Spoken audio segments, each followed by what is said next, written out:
kasama po natin si Sen sa paghahanda sa kanya sa panibagong buhay.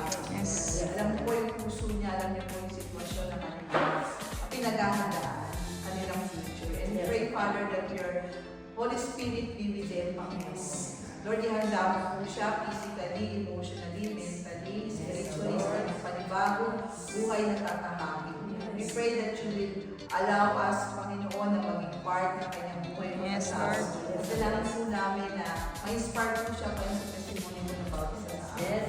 Salamat po kay Ate Kat sa nag-organize ng tain na ganito.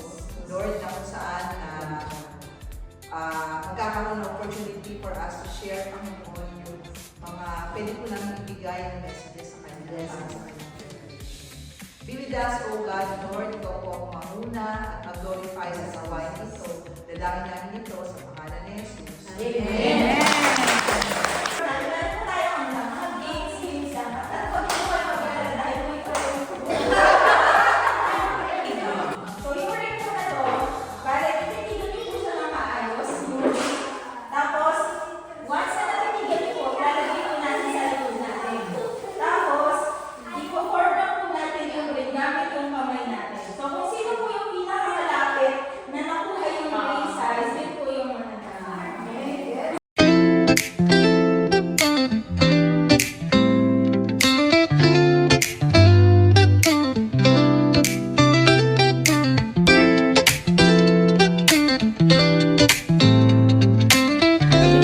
Ayan, sobrang serious po nila eh. Smile, wow.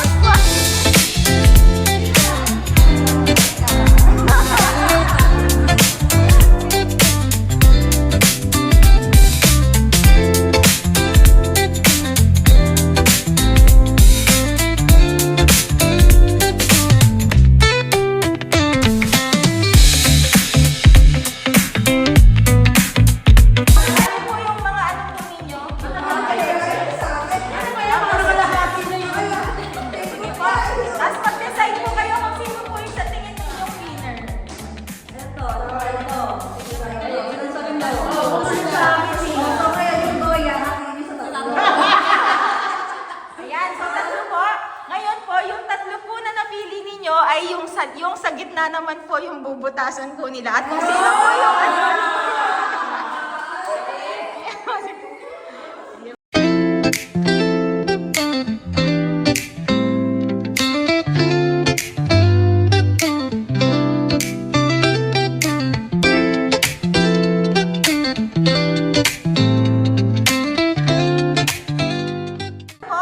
sino po ang panalo? Yung mas malaki. Pasok yung para. Okay, so ang nanalo po ay si Sister Paula. Yay!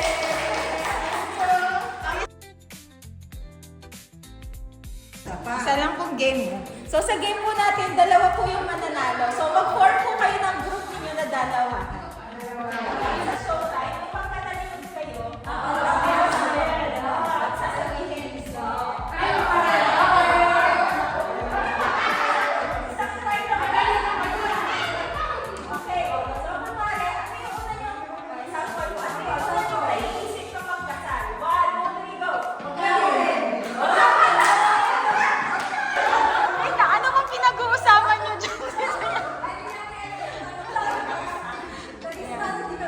Ayan, game. Game na po. Talikod na po. Wala na pong magsasalita. Okay. Okay.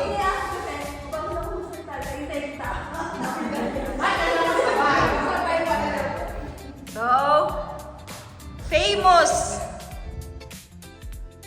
tourist spot.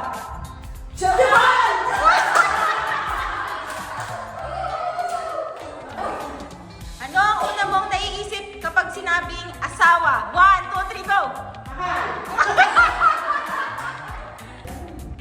Sikat na artista sa GMA. 1, 2, 3, go! Okay. Uy.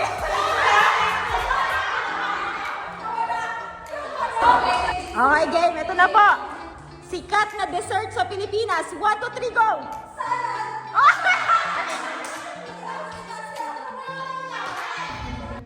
Singer sa Pilipinas. 1, 2, 3, go! Ulam sa Pilipinas. 1, 2, 3, go!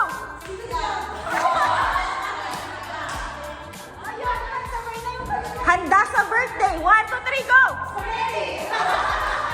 Sikat na sapatos. 1, 2, 3, go! Noontime show sa Pilipinas. 1, 2, 3, go! Okay, so medyo... Nung tinawagan ako ika, I prayed sa Lord, anong word and bigay ko sa sa'yo na galing sa Panginoon. Talagang pumasok sa isip yung submission. Kasi maraming mga kababaihan ngayon, bata pa nag-asawa at magkakaedad. Kasi magdaan tulad namin, yun yung struggle sa pag-asa. Submission. Pero sinabi ng Panginoon na husband love your wife and wife submit to your husband. Hindi siya ganun kadali kasi maraming mga kababaihan ngayon talaga na strong personality. Maraming kababaihan ngayon na talagang brilliant. Talagang minsan nalalagay pa yan sa Hall of Fame na talagang ang mga babae political will, talaga very strong. At saka may mga babaeng malakas na rin. Diba nalalaro ka sa barbell, sa pagbuhat ng mga weights na nalalaro talaga champion. Pero God is impressing to me and i-share ko sa'yo na even though it's so hard for you to submit, lalo na kung ikaw ay pinipera ng Panginoon sa future, alam mo ang capacity mo, alam mo yung kakayahan mo, alam mo yung talino mo, that even though you're very, very confident somehow sa kakayahan mo, lalo na sa skills na ginagawa mo, the Lord is telling that you have to really submit. Submit kasi, it's not really the submission it is the obedience. Yung pagsunod mo sa Diyos at tinitignan ng Panginoon. Kasi ang lahat ng pagsunod natin, meron talagang merong reward ng Panginoon. Sabi nga, in obedience, there's a reward. Na yun talaga ang binibigay ng Diyos sa atin. Kaya may mga panahon talaga na alam mo na darating ang panahon na Lord, parang it doesn't make sense yung sinasabi niyang gagawin namin. Parang mas it makes sense yung naiisip ko. Then go back to God. Go back to the Lord. Lord, anong gusto mong gawin?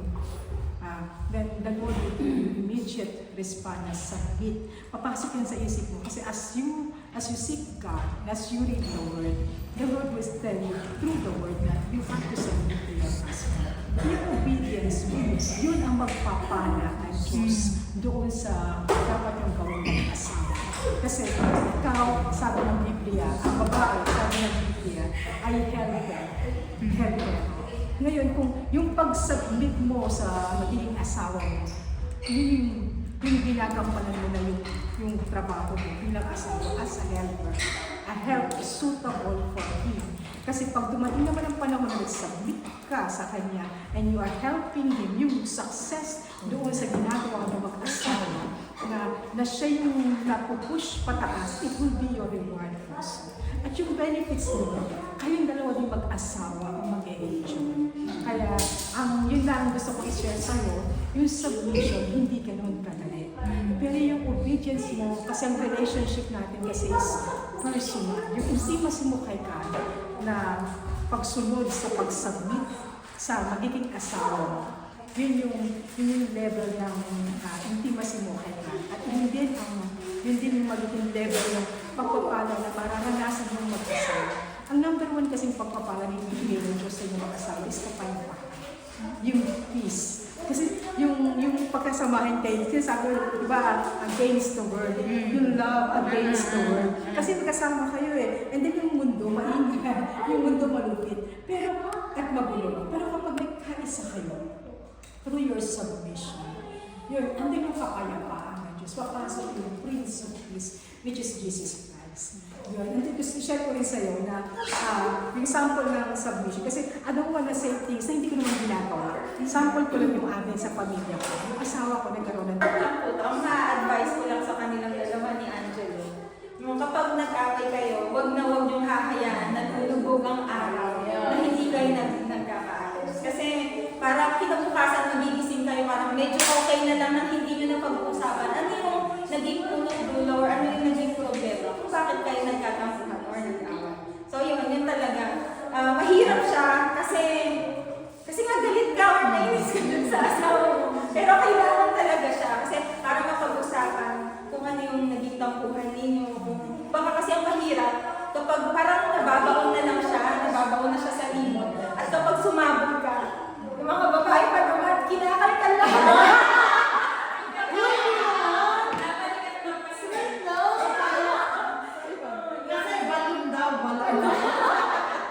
Parang lahat kinakalkal, tapos ibinabalik na hindi naman yun yung dahilan kung bakit kayo nagkakaroon. So mas maganda talaga na mapag-usapan ninyo at yun, parang alam nyo din kung ano yung mali nyo sa isa't isa. May advice ko kasi kami 10 years na kami kasal. Edad yung dalawa. So, parang pinaka-advice ko sa'yo, look at the center of your marriage. Kasi siya talaga yung mag-aano sa inyo sa pagsasamahin talaga kayo ni God na maging okay kayo. Tapos yung communication nyo mas magiging maayos through God. Tsaka maging friends kayo para kayo mag-best friends na transparency ng problema, ng mga happy memories, yung lahat para maganda yung samahan. Hindi, ayun. Una-una, best wishes. Hindi. Tulad yan sabi ni Ate Sonia, submit. Tapos isa agad na siguro yung center ng relationship. Sa pag-submit, kailangan mo ng patience. Diba? Tapos, yung pag-I love you. Yan. Minsan kasi diba sa ibang couple, hindi kailangan libo.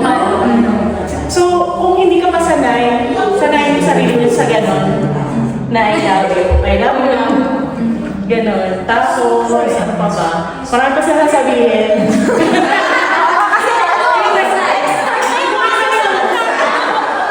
Kasi ano pa lang tayo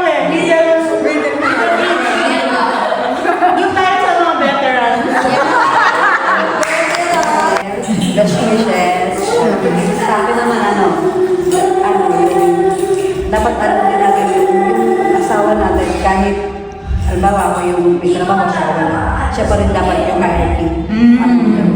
Kasi usually diba lalo ngayon marami na tayong mga kabataan na mas malaki yung sweldo ng babae kasi pero supposed to be dapat kahit anong laki ng sweldo, siya pa rin yung hierarchy. So lagi yung tatandaan na yun siya yung may hawak ng natin ng family.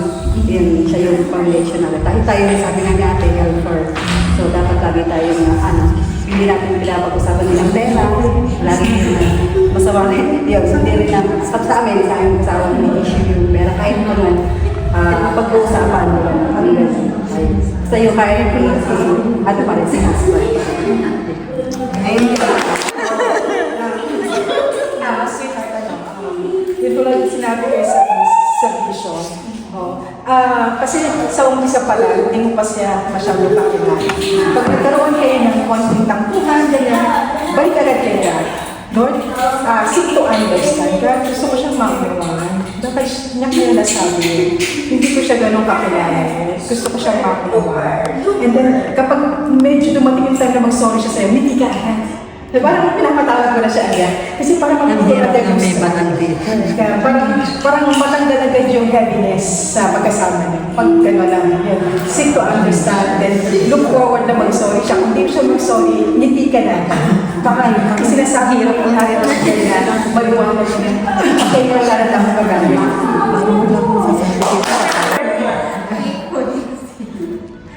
Yung nabasa ko kasi dito, pwede mong gamitin sa Kasi di ba ano ka ngayon? Maging misis ka na. So maging wife ka na. Siyempre, gusto mo maging excellent wife, di ba? Kasi papasok mo sa isang lugar, dapat gusto mo, kasi career, minis dito sa Panginoon. So, may nabasa ako sa Bible na talagang sabi ko, Lord, kasi nung ako'y nagsisimula pa lang sa pag-aasawa namin,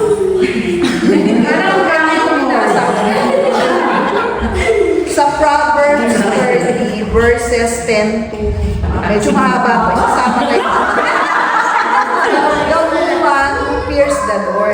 Siyempre nakakilala ka na kay Lord. May takot ka na sa Panginoon.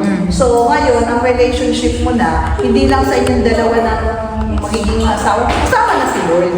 So kung pumalpa ka sa relationship mo, na sumpaan mo kay Lord, na ito Lord, bago kong ministry para sa iyo. So, parang ako kasi nahihiya ako sa Panginoon kasi ayoko mag-fail. Kahit na marami kaming pagtatalo sa ibang personality na tahimik siya. Ako naman medyo tapos iba siya kung pwede ka na lang So, ang ginawa ni Lord, kinompensate na kaming dalawa namin. So, ito yung naging basis ko. The woman fears the Lord. So, at sa verse 10, sabi nito, an excellent wife, babae, tapos ito, she is far more precious than jewels. The heart of her husband trusts in her. Dapat may pagtitiwala ang asawa mo sa iyo. Hindi po, kahit na hindi kayo magkasama, kahit na nalate ka ng uwi, may tiwala sa iyong asawa. Dapat kuha mo yung and he will have no lack of gain. She does him good and not harm all the days of her life. So, medyo mahaba, in short, lang dito, gusto ko lang sa'yo na bilang babae, yung kasi inano ko nun mag-work ba ako pag ako'y, yung kasi ang tanong, magiging, syempre si Aika, decision niya yun, dahil sa, pero, dito kasi, dito sa verse na to, pinakita dito, dapat ang babae ay masipag, nagtatrabaho, ayan. Tapos dapat nag-aayos tayo. She dresses herself with dress. Dapat lalo kang gaganda pa. Ayan. Dapat naman tayo wala kang gumanda. Yes. Nag-isawa tayo kasi pag hindi tayo gumanda, pag dati nakita, ay dati maganda ka ngayon, hindi rin sabihin.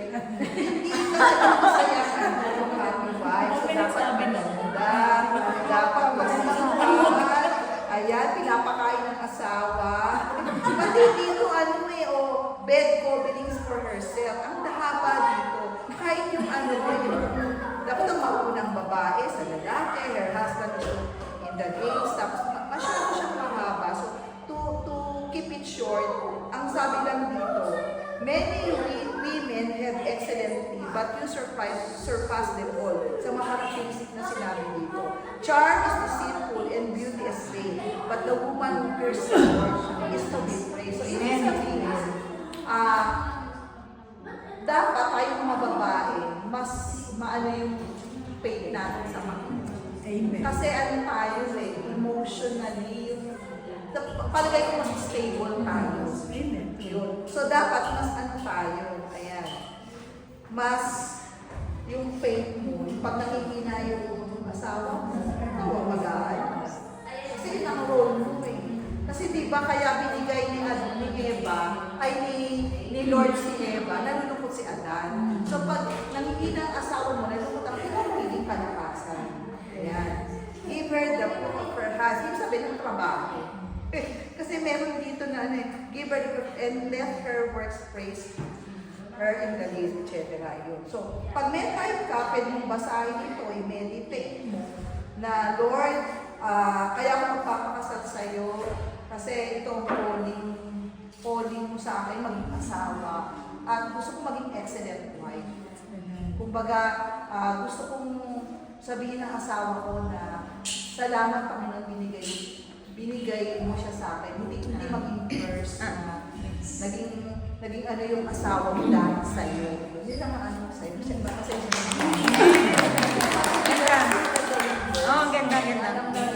ganda. Ako ang masasabi ko sa'yo, matanong ko lang, magkaedad ba kayo din? Mas maganda. Kasi kahit tayo yung mas matanda, kasi matanda rin ako kailangan. 9 years daw, sabi nila rin. Minsan, kahit pa sabihin mo mas matanda tayo, katulad sinabi nila, kailangan tayo magpasako. Pero hindi naman pwedeng talagang pasako lang na pasako. Kahit minsan din, dapat natin sila i-correct kung may mali sila. Kasi sinabi nga sa Bible, ang lalaki at babae, pantay. Nung tinawag ng Lord, pantay sila. No? Ngayon, andun yung gagawin mo yung part mo na pagluluto mo siya ng almusal, yung ganon, uunawain mo siya kung, siyempre, ikaw yung nakakakilala sa kanya, mas may malalaman ka pa sa kanya pag naging asawa mo siya. Yung mga hindi mo nakikita nung boyfriend mo siya, makikita ka pa rin. No? Oo, ihiling. Oo, kailangan tanggapin mo yun. Mabaho ang utot. Tanggapin mo yan. Yan, yung mga ganyan na talagang hindi... Kuya Jimmy, sino gagamit na? Kayo po. Doon po kami sa green. Sa green po. Yung BG namin. Yun yung masasabi ko sa'yo. Kasi yung base sa experience ko, wag mo kong gayahin. Kasi hindi ako banal na vlog. Hindi ko kaya yan. Grabe. Hindi ko kaya yan. Ako kasi, pag alam mo naman tama ako, kumukonta ko talaga ako. Tapos, pero bilang asawa, nakasuporta ako kung ano yung matutunguhan ni Larry. Nakasuporta ako sa kanya. Sabi ko nga, kahit anong mangyari, dumating man yung point na mauna siyang alagaan kaysa kakalagaan ko siya. Hindi ko siya iiwan kasi siya yung pinakasalan ko eh. Ngayon, tatanggapin mo siya ng buong buo. Kahit may kainis-inis, tatanggapin mo pa rin. Kasi ako, bago ko nag-asawa si Larry, napakaseloso. Ayoko na siyang pakasalan. Tapos sabi ko, ayoko na talaga. Pinakayaw na ko, huwag mong pakasalan dahil baka sabi ng nanay ko, pumapatay ang nagseselos. Ngayon tayo bilang babae, kailangan magtiwala tayo sa asawa natin.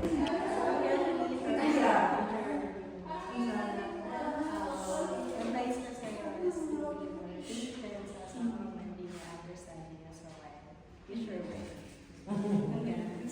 Amen. Father God, we thank you, Lord, for this special moment for Mama.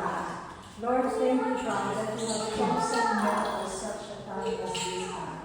Lord, thank you, Lord God, that even Jen was chosen her, Lord God, for her as a bride. Lord, thank you, Lord God, because you are their God. Lord, thank you, Lord God, because you are the one, Lord, who orchestrated the relationship from the very beginning, even up to now, even the time, Lord, that they will go back home, you will still the one who will orchestrate, Lord, who will restore, who will fix, Lord God, and who will, Lord God, make this beautiful relationship, Lord God, worthwhile and glorified.